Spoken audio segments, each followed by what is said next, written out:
আয় তরকারি রানলে শুধু আয় খাইতে মারি আত্মন হওয়াত লাগে তো বাকি মানুষ খাইতে পারে না, এটা কি আর দোষ? আয় কিচ্ছি হ্যাঁ, আয় তরকারি রানলে হয়তো একখানা অলিভ বেশি যাবো না একখানা মরিচের গুঁড়া দুগে বেশি যাবো, তো এটা কি আর দোষ? মরিচের গুঁড়া দুগে বেশি হলে একখানা হেড জ্বলে আর কি, তো এটা কি আর দোষ? আনের হেডে সহ্য হয় না, আর লবণ হয়তো একটু বেশি যাবে, এটা কি আর দোষ?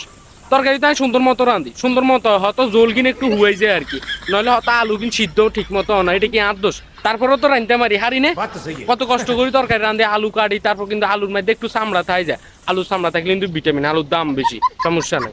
আর হ্যাজ কাটলে হ্যাজের গোয়ার কিন্তু হ্যাজ চাইয়েন থাই যায় রে, তো হ্যাজ চাইয়েন থাকলে সমস্যা কি? হ্যাজের দাম বেশি না, আজ তো সঞ্চয় করি, আজ তো সঞ্চয় করি রাঁধি, তো এটা কি আর দোষ? আপনারা রুমে কেউ খাইতে না রান্না, এটা কি আর দোষ? হয়তো ঠিক মতো রাঁধি, ঠিক মতো রাঁধি, ঠিক মতো বেগিন দিই, অনেকটার মধ্যে লবণ মরিচ অলিচ যদি বেশি হয়ে যায় এটা কি আর দোষ? তো আনের হেডে কাম পাইলে এটা কি আর দোষ? আর তো কিছু না, তো হুয়াত করি খাই, আর তো হুয়াত লাগে সেই স্বাদ, আই রানলেই স্বাদ হয়, আপনারা খাইতে না রান্না আই রানলে, তো এটা কি আর দোষ? তো বিদেশ করলে কি মানে বেগিন রান্না শিখন লাগে?